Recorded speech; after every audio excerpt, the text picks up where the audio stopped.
आज बीजेपी का manifesto release हुआ, उसमें गोरखा का कुछ भी नया है, क्या बोलना चाहेंगे? पहली बात तो हमको ये समझना होगा कि इस बार का जो मैनिफेस्टो है इससे पहले की तुलना में वो अलग ढंग से प्रस्तुत हुआ है। इस बार के भारतीय जनता पार्टी के मैनिफेस्टो में जो चार्टर ऑफ डिमांड होता था हमेशा, वो उसमें कुछ भी नहीं है। 2047 को ध्यान में रखते हुए विकसित भारत की नींव रखने की उस दिशा में बनाया गया मैनिफेस्टो है। और इसमें सिर्फ दार्जिलिंग स्पेसिफिक नहीं, पूरे देश भर में भी जो चार्टर ऑफ डिमांड होते थे, जो हमेशा मैनिफेस्टो में जिस तरह से आता था उस तरह से नहीं आया है। लेकिन इसका ये अर्थ देना कि मैनिफेस्टो में नहीं आया इसका मतलब जो है कुछ भी नहीं है, ये गलत होगा। मैं फिर जिम्मेदारी के साथ कहता हूँ, 20 दिन अभी हुए नहीं है। प्रधानमंत्री जी ने स्वयं ये कहा है कि जो है हमारे जो समाधान के हम बहुत निकट है और जल्दी उसका समाधान होगा। तो इसलिए मैं आपके माध्यम से समस्त जनता को ये कहना चाहता हूँ, आप निश्चिंत रहिए, ये मेरी जिम्मेदारी है। और ये 5 साल जिसमें जनजाति भी होगा और स्थायी समाधान होगा, वो भारत के संविधान के अधीन होगा। और किसी में दम हो तो बता के दिखा दो। मैं फिर जिम्मेदारी के साथ कहता हूँ, जनता को भी ये प्रार्थना करता हूँ, बहुत सारे लोग जो इसी ताक में रहते हैं कि किसी तरह जो है भारतीय जनता पार्टी को या बीजेपी को बदनाम करें, वो बहुत प्रयास करेंगे, लेकिन फिर भी वो सफलता उनको नहीं मिलेगी।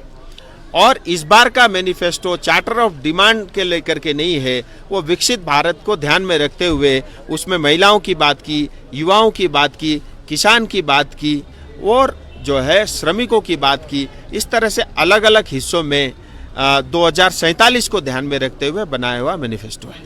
आपने कहा है 2026 तक एससी स्टेटस का बिल आएगा, आप लाएंगे? मेरा राजनीति 2024 से 2029 ये आखिरी 5 साल मेरे राजनीति के होंगे, उसके बाद मैं राजनीति भी नहीं करूंगा। और 2026 से पहले जनजाति का बिल पार्लियामेंट में मैं पेश करूंगा, ये मेरा जनता से संकल्प है।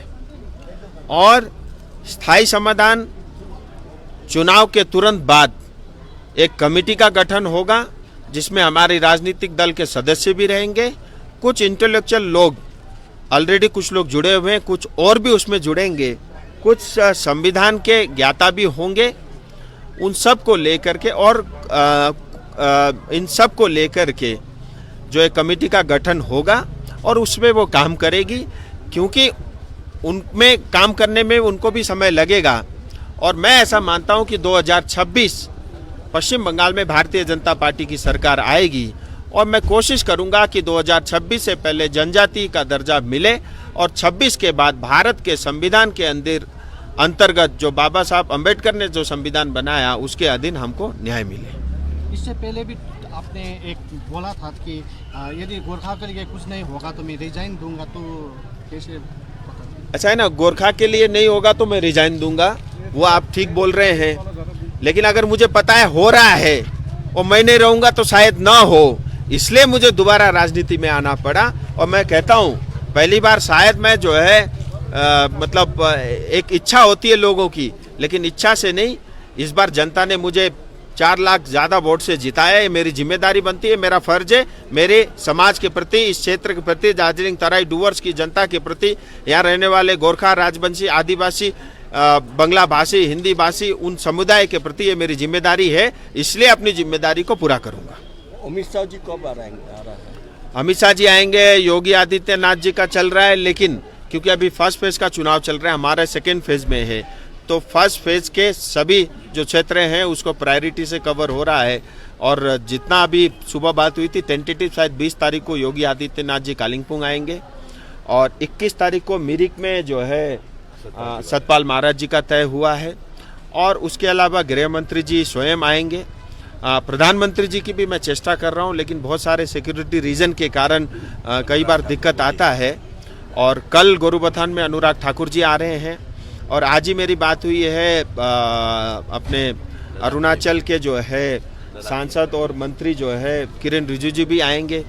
और तमाम लोग हैं, अभी चल रहा है। मुझे लगता है 1-2 दिन में एग्जैक्ट डेट और नेता का नाम तय होगा। अगर 26 तक भी कुछ नहीं होगा तो फिर आप इलेक्शन में जाएंगे? 26 में बात करेंगे नहीं, इतना जल्दी आपको क्या है, अभी तो 2 साल पड़े हुए हैं। इसलिए निराश मत होइए, नेगेटिव मत सोचिए, सब अच्छा सोचिए, अच्छा ही होगा। करने के लिए मैं हूं ना। कोई आपको कोई नेता देखता है जो जिम्मेदारी अपने कंधों पे लेके घूमता है, यहाँ तो दूसरे पे चिपका देते हैं या पार्टी का विरोध करके कुछ नहीं देगा बोल के फिर भी राजनीति करते हैं। मैं उनमें से नहीं हूँ। ना मैं पार्टी का विरोध करूंगा, ना मैं सरकार का विरोध करूंगा। मैं अपने समाज के लिए, इस क्षेत्र के लिए जो न्याय होना था उसको मैं सुनिश्चित करूंगा, और ये मेरी जिम्मेदारी है। मुझे वोट भी इसलिए मिल रहा है, इसलिए नहीं है कि मैं जो है यहाँ पे घूमता हूँ इसलिए वोट मिल रहा है। घूमने के साथ साथ उनको पता है कि ये भारत सरकार से कुछ करके लाएगा, इसीलिए जनता अभी तक जो है भारतीय जनता पार्टी को पसंद करती है।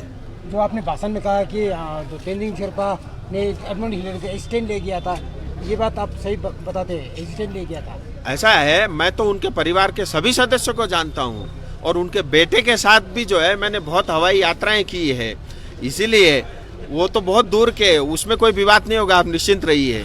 लेकिन सच्चाई आपको ही पता है, मुझे ही पता है। और उनके साथ भी जो है अन्याय हुआ है, और उनको जब अवार्ड देने के लिए बुलाया गया था तो उनको भेजा नहीं गया। अब किसने नहीं भेजा वो आपको ही पता है।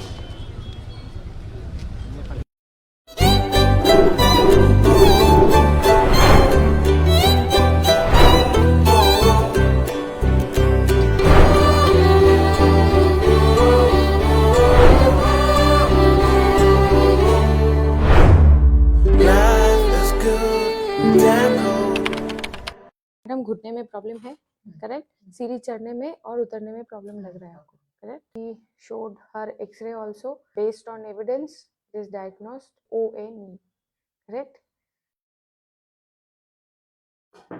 Correct, correct. And 3, 2, 1 go. Perfect. And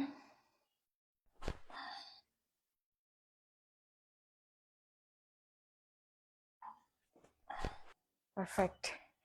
कैसा लग रहा है? आनंद। आनंदा? हाँ। थोड़ा वॉक करिए। जो